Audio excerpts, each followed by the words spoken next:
Episode 3.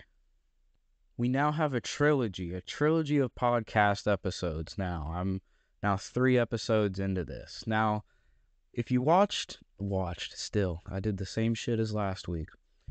If you listened to the podcast last week, hashtag 002, episode hashtag 002, because that's how podcasts do their shit, I guess. If you watched that episode, then congratulations. You watched the shittiest episode of the Bullpen podcast that will be put out. Now, if you just had to listen to it for, 10 some minutes, imagine the motherfucker who was actually putting it together. Because I thought that last week's episode could have absolutely been better in just about every way, and I'll tell you why. After doing the first episode, I immediately thought I could just sit down for the second episode, nail my my 4 baseball points that I wanted to talk about, say exactly everything that I wanted to. What the hell is the word? I can't think of the word. Say absolutely everything that I had in my head that I wanted to express. That's what it was. I'd express everything that I wanted to in the exact way that I wanted to, and do so much good for baseball and make an awesome podcast episode and have it nailed down, have the formula nailed down and know exactly what to do and execute it perfectly. That's what I thought I could do in episode 2. And having that mindset is exactly where I fucked up, because after being so excited to do the first one and knowing exactly what to say, because the first one was the easiest to record. I don't know if there's ever going to be an easier one to record than the first one, because I knew everything that I wanted to say, and I was writing off the pure excitement of starting it. But then I get tasked with, it's like, this is consistent. Like, this is something that I have to do, every week. And if anything, this is an exercise in discipline and consistency, because I've been very honest from the beginning. This is not a high-effort podcast. This is not a high-effort podcast. And last week, for whatever reason, I made it difficult on myself. And I didn't think I put out that great of an episode. That thing was thrown together with Elmer's glue and Scotch tape, in my opinion. So, yeah, a big part of this that I immediately forgot is the only reason I'm doing this thing in the first place is because, I've taken so much baseball information all the time, and there's so much cool stuff to talk about in baseball. And so having a 10-minute window every week where I can talk about baseball, like, that's the joy. And so I don't know, I wanted to share that I managed to get in my own way almost immediately with this creative project. And I figure for me to get the most out of this project is for me to just be transparent with how it's going as I'm doing it. I feel like that's an interesting angle to go about with this, and it kind of gives it another layer, I guess. I mean, long story short, this is the 3rd episode of this freaking show, and in the titles, the episodes are labeled like hashtag 003.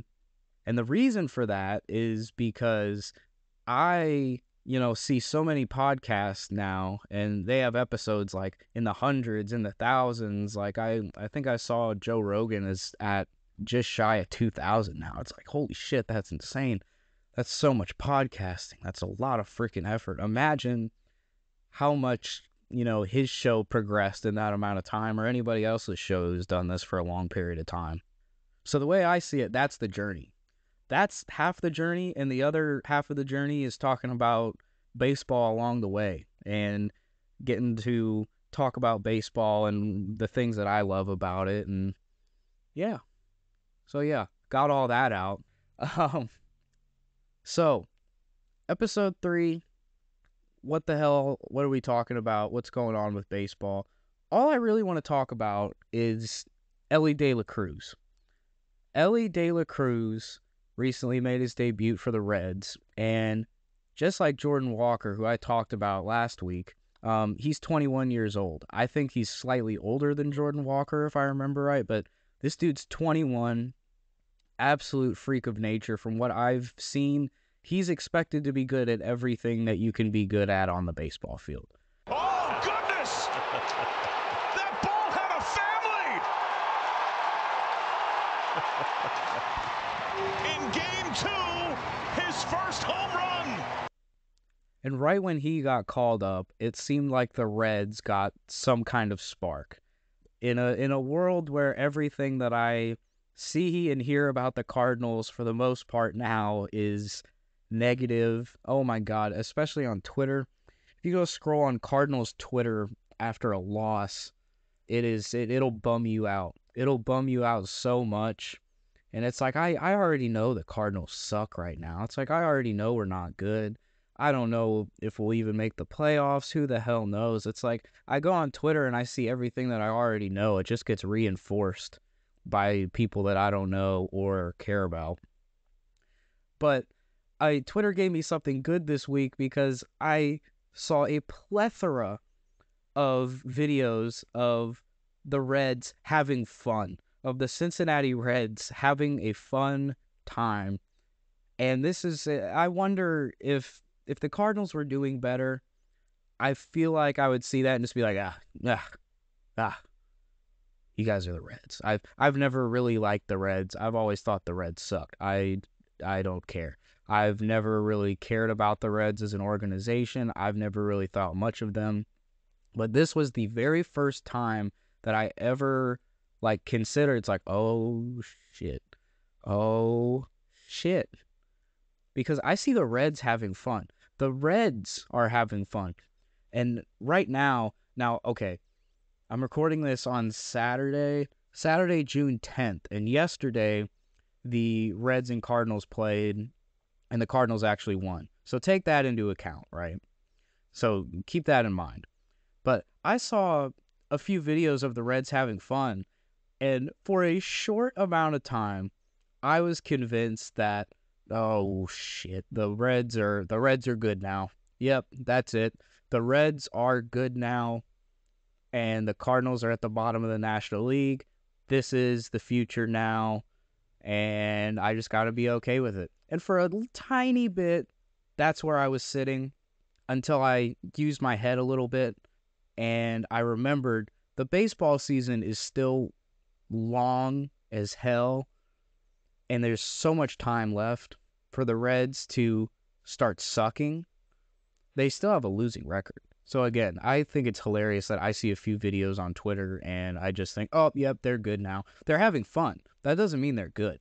I'm happy that they're having fun because when you're playing for the Reds, I don't know how you would be able to have that much fun, but they found a way, and it's cool. And I'm jealous of that. I'm incredibly jealous of that because, especially as of lately, the Cardinals haven't looked like they've been having that much fun. So the Cincinnati Reds are out funning us right now. And I mean, whatever. Like, it's a fact, and it's okay, I guess. It's okay. But the good thing about baseball is it's long as hell. There's what, three more full months left, I think, at least. Because we're in what, June? So we've still got half of June, more than half of June, plus July, August, September. So more than 3.5 months still. So imagine the Cardinals figure it out, or in an alternate universe, the Reds catch fire because Elly De La Cruz was called up. And this dude's going to be so fun to watch. I almost feel lucky that he's in our division because now it's more excuses for me to watch him. Now, I say that, and he's going to be playing against the Cardinals for a while, and he's going to be good. So I might regret that statement, but God, he's incredible, and I'm excited to watch him. Now, something else I wanted to note, there's another Cruz who plays shortstop in the National League Central, and that's O'Neal Cruz for the Pirates. He's hurt right now. He had a pretty tough leg injury earlier this year. Runner breaks for the plate, and he's going to be out. Uh-oh. And Cruz no. looks like he's hurt. Yeah, he went in awkwardly. Hopefully nothing serious. Oh, that does not look good. He did not, he went in awkwardly. Brutal. That sucked. Seeing that absolutely sucked. I was really excited about O'Neal Cruz before I even knew who Elly De La Cruz was. No, they're not related. I thought they were related. Never mind.